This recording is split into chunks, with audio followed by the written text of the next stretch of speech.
Hi friends. இன்றைக்கி இது வந்து எங்களோட பிஸ்னஸ் எக்ஸ்போ நடந்த வீடியோ தான் இது. ஆக்சுவலாக இது வந்து தீபாவளி முன்னாடி எக்ஸ்போ 2 days போட்டிருந்தோம். இப்போ தான் நான் ஃப்ரீயானேன்.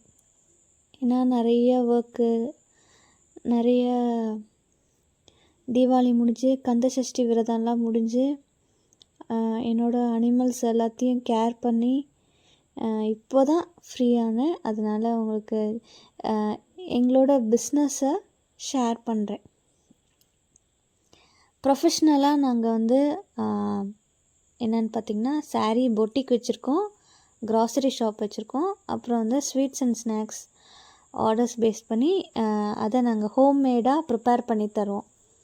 அதில் வந்து எங்கள் அம்மா வந்து ரொம்ப பேஷனேட்டாக ஃபுட் எத்தனை பிஸ்னஸ் நம்ம வந்து ஐடியாஸ் திங்க் பண்ணி சாரீ பண்ணாலும் சரி, பொட்டிக் ஷாப் வச்சுருந்தாலும் சரி, க்ராசரி வச்சுருந்தாலும் சரி, எங்கள் அம்மாவுக்கு வந்து குக்கிங் தான் ரொம்ப பிடிச்சது. குக்கிங் நல்லா பண்ணுவாங்க. நெக்ஸ்ட்டு வந்து எனக்கு வந்து அவுட் சைட் ஃபுட் சுத்தமாக ஒத்துக்காது. அப்போது எனக்கு ஒத்துக்காதனால அப்போ உலக எல்லாத்துக்குமே அப்படி தான். ஏன்னா வேறு வழியே இல்லாமல் தான் நம்ம வந்து ஃபுட்ஸ் எல்லாம் வெளியே சாப்பிட்றோம். காலேஜாக இருக்கட்டும், இல்லை ஒர்க்கிங்காக இருக்கட்டும், எல்லாமே ஹாஸ்டல்லையும் அவுட் சைட். அதனால எங்கள் அம்மா வந்து குக்கிங்கில் தான் இன்ட்ரெஸ்ட் இருக்குதுன்னு குக்கிங் ஸ்டார்ட் பண்ணி, ஸோ குக்கிங்கில் தான் நாங்கள் வந்து ஸ்டால் போட்டிருந்தோம். இப்போ நீங்கள் பார்த்தது எல்லாமே ஒரு சின்ன கிளிப்பிங்ஸ் தான். 2 days தான் எக்ஸ்போ. எல்லாம் முடிஞ்சு பேக் பண்ணியாச்சு. எங்களுக்கு வந்து பிஸ்னஸ்ன்னு பார்த்தா இது. ஆனால் நாங்கள் வந்து சர்வீஸ் பண்ணுறனால நிறைய பிஸ்னஸ் ட்ரிப்ஸ் போக முடியாது எங்களால். ட்ரிச்சிக்குள்ளே தான் எங்களால் இந்த மாதிரி எக்ஸ்போலாம் கண்டக்ட் பண்ணால் நாங்கள் பார்ட்டிசிபேட் பண்ணுவோம்.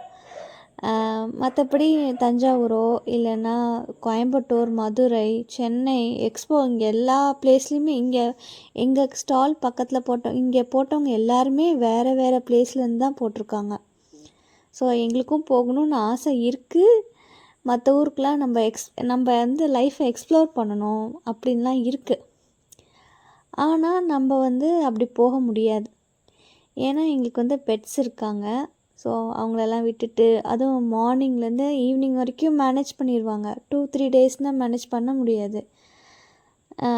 எல்லாமே வெக்கேட் பண்ணியாச்சு. 2 daysல எங்களுக்கு ஓவர் ஆயிடுச்சா. ஸோ நாங்கள் எல்லாம் வெக்கேட் பண்ணிவிட்டு இந்த 2 daysமே எங்கள் பெட்ஸ் ரொம்ப கஷ்டம்தான்.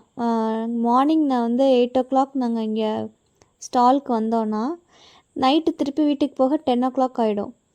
அதனால் திருப்பி நான் வந்து லன்ச் டைமில் மட்டும் போயிட்டு அவங்களுக்குலாம் ஃபுட்டு வந்து ரைஸ் குக் பண்ணி அவங்களுக்கு வச்சுட்டு திருப்பி ஒரு ஈவினிங் 4 o'clock போல் நான் மட்டும் வந்தேன்.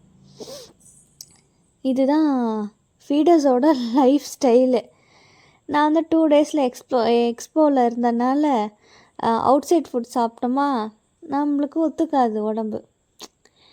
அது எப்படி மக்கள் வந்து உலகத்தில் எல்லாருமே எப்படி வெளியே சாப்பிட்றாங்கன்னே தெரியல. ஏன்னா எல்லா இதுலேயுமே ஏதாவது ஒரு கெமிக்கல் ஆட் பண்ணிடுறாங்க. நான் எதுவும் வெஜ் தான் சாப்பிட்டேன். நான்வெஜ் யூஸ்வலாக வெளியே சாப்பிட மாட்டேன். ஸோ வெஜ் தான் சாப்பிட்டேன். அந்த வெஜ்ஜுமே 3 timesமே 2 daysஸாக வெளியே சாப்பிட்டோம். அதனால் ஒத்துக்கலை. அதனால் நான் சின்ன பிள்ளையிலேருந்தே அப்படி தான். இப்போ இது வந்து எங்கள் அம்மாவோட பேஷன்னு சொல்லியிருந்தேன்ல, அது வந்து முறுக்கு தீபாவளி டைமில் இது எடுத்தது. இப்போ தான் நான் உங்களுக்கு போஸ்ட் பண்ணுறேன். ஆர்டர்ஸ் நிறையா வந்திருந்தது. எக்ஸ்போவில் போயிருந்தோம். தீபாவளிக்கு முன்னாடியே எக்ஸ்போ போயிருந்தோம். ஆர்டர்ஸ் நிறையா இருக்கும். ஆர்டர்ஸ் வந்திருந்தது. முறுக்கு, அதிரசம் இதெல்லாமே எங்கள் அம்மா சூப்பராக பண்ணுவாங்க. இந்த ஆயிலுமே பார்த்திங்கன்னா நம்மலாம் கடையில் வாங்கி சாப்பிடுவோம். என்ன ஆயில்னே தெரியாது. ரீயூஸ் பண்ணியிருந்தாங்களான்னு தெரியாது. ஆக்சுவலாக ரீயூஸ் பண்ணக்கூடாது. கடையிலலாம் ஆயில் வாங்குகிறோம்னா, முறுக்கெல்லாம் வாங்கினோம்னா எந்த ஆயிலை ப்ரிப்பேர் பண்ணாங்கன்னு தெரியாது. பிராண்டடான ஆயிலான்னு தெரியாது. இல்லை எத்தனை டைம் அதை ரீயூஸ் பண்ணி நம்மளுக்கு முறுக்கு சுடுறாங்கன்னு தெரியாது. அதனால இது வந்து எங்கள் வீட்டில் நம்ம எதுவுமே வாங்கி சாப்பிட்றப்ப நம்ம எதுவுமே திங்க் பண்ண மாட்டோம். இந்த மாதிரி ஆயிலை யூஸ் பண்ணியிருப்பாங்களா இல்லையா, நம்ம சும்மா பேக் பண்ணியிருக்கிறது தான் வாங்கி சாப்பிடுவோம். இதெல்லாம் நான் ஏன் சொல்கிறேன்னா, மற்ற பிஸ்னஸை ஸ்பாயில் பண்ணுன்றதுக்காக சொல்லலை. ஏன்னா இன்னொரு ஆங்கிளில் பார்த்தா அப்படியும் கூட தோணும், நான் இப்படி பேசுகிறதுனால அப்படி. அதுக்காக சொல்ல வரல, வீட்டிலே ப்ரிப்பேர் பண்ணி சாப்பிட்லாம். இது வந்து அவேர்னஸ் தான். நமக்கு ஒத்துக்கலை, மக்களுக்கு ஒத்துக்கிட்டா ஓகே. அதனால் எல்லோருமே பார்த்து சாப்பிடுங்க. இது வந்து ஜஸ்ட் எங்களோட பிஸ்னஸோட கிளிப்பிங்ஸ் தான். Thank you friends.